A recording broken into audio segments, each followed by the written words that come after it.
If you ever do ayahuasca, or if you've already done it, you probably know this. It can lead to some of the most intense fear that you have ever experienced. They call ayahuasca the vine of death, and I think the reason they do it is because at certain points when you're doing ayahuasca, you go to a realm, let's call it, that you've only been to when you were dead, like in past lives and going into the afterlife. It's like you go into a realm that you think, the only time I've ever been here, I was dead, so that must mean I'm dead. And then you either think you're dead, you're sure you're dying, and that can lead to quite the freak out. The other thing that sparks fear that I alluded to in my previous video about having a bad trip is that a lot of our issues, we grabbed onto those issues a long time ago, like in childhood, as a form of survival. Now, we don't remember how intense things were when we invented things like shyness, insecurity, whatever. But we actually created those emotions to protect ourselves from something that felt far worse as children, like death, total annihilation. And so we grabbed these little security blankets, which later became our psychological issues, to save us from death, annihilation, horrible things. And when we do a psychedelic, especially ayahuasca, it starts ripping that thing out of us, whether we like it or not. That's my experience, at least. And when that happens, there's a part of us that thinks, oh no, without this, I'll be dead.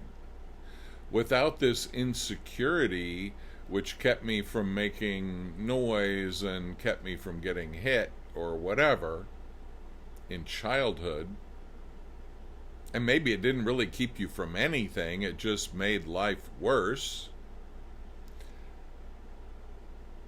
As it gets pulled out of you, it's like a drowning person having their flotation device pulled away from them in the middle of the ocean.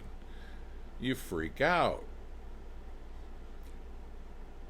And then when you keep trying to hold on to the thing it's pulling away from you, the fear can get exponentially more intense. Sound like fun?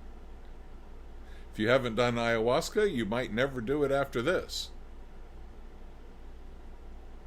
So what happens is we go into a real freak out, like, okay, I'm going to die because my security's being ripped away from me and I can't do anything about it.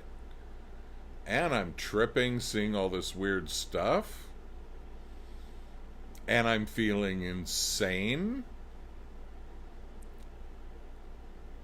And so the fear goes berserk. And if you do what you need to do, which is keep your body quiet, right? Let the work be done internally. Breathe, center, and allow it to happen. And then at least for me, what happens is after it's all done, you're like, why the hell was I fighting so hard to hold on to this? But then you find out afterwards that there's a certain amount of fear that you've been holding on to your entire life that now is gone. And it's amazing. And to get all philosophical on you, fear is the main thing blocking you from the divine. Fear is the thing blocking you from experiencing your soul directly.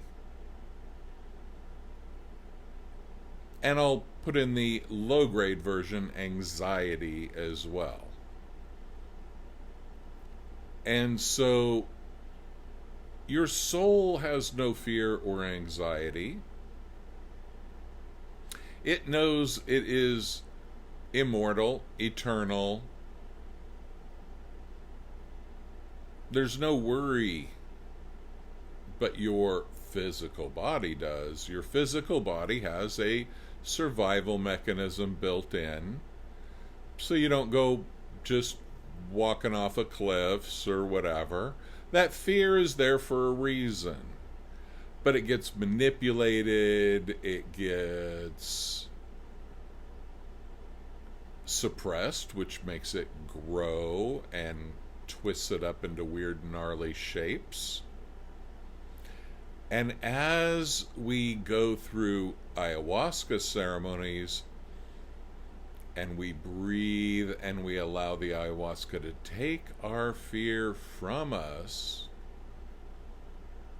knowing that we can't really heal anything without experiencing it, at least for a moment, on the way out. You do have to process these things with your consciousness. It's not just like, hey, doctor, knock me out and remove the thing. It doesn't work that way. You are a participant in your healing here. And what I noticed, because after many ayahuasca ceremonies, I had a couple of occasions where I really looked death right in the face.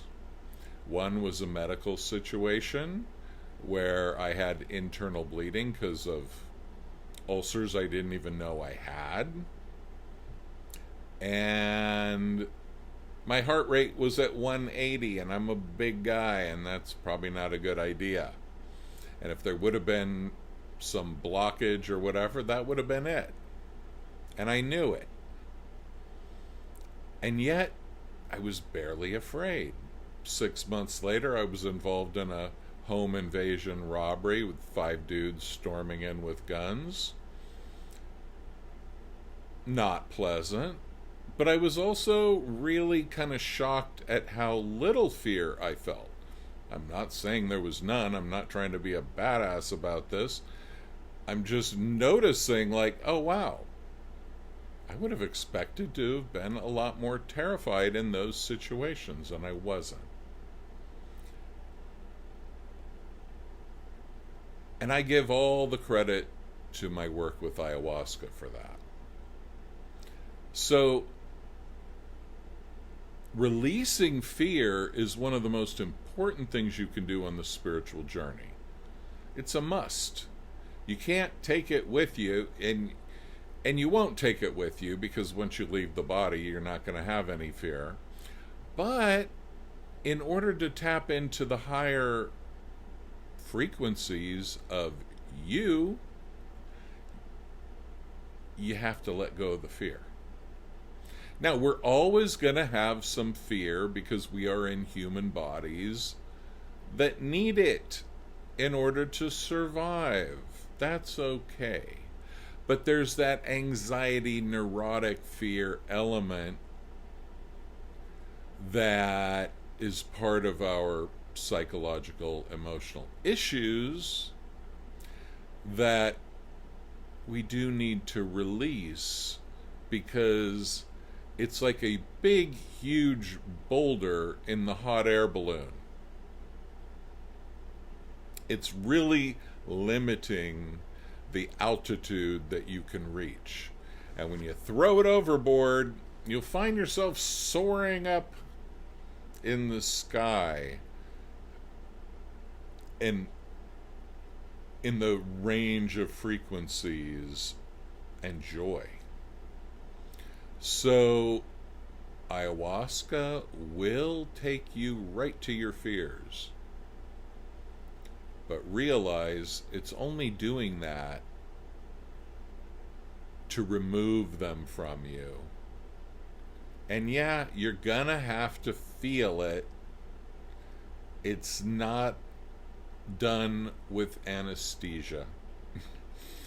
And believe me, many times I wish it was. Anyway, if you would like some help with psychedelic integration, the best way to do it is to do a session before you do your psychedelic work, to prepare, to set the intention, to get clear. Even if you've done it many times before, I work with a lot of people who've done it a lot of times. But to get clear on the intention, excuse me, my desk just fell. It's really, really crucial, and it really empowers your session, your ceremony. And then afterwards, it's about integration. It's about not making up a bunch of stories and not running amok with these messages from the medicine, that do have to come through the filter of you, and they do get tainted.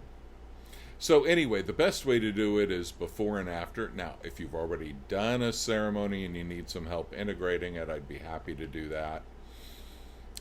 I'm happy to help you before and or after. It's just better when you do both. But that's up to you. Go to andysway.com, hit the Psychedelic Integration tab under Services, and we can have a talk on the phone. If you're in LA, you can have a one-on-one face-to-face session with me, and I'd love to help you empower yourself so that your psychedelic healing work goes to the next level. I did plenty of psychedelics before I ever tapped into the real spiritual dimension of it. And it was fun, it was great, but I had no idea the potential. And once you tap into the potential, especially if you're going to do ayahuasca, you're not just doing it to ride around on unicorns flying over rainbows. You're doing it to really remove all the blockages that are holding you back from spirit, the spirit that is your true identity. So anyway, andysway.com, check it out. Thanks for watching. Please like, share, subscribe, and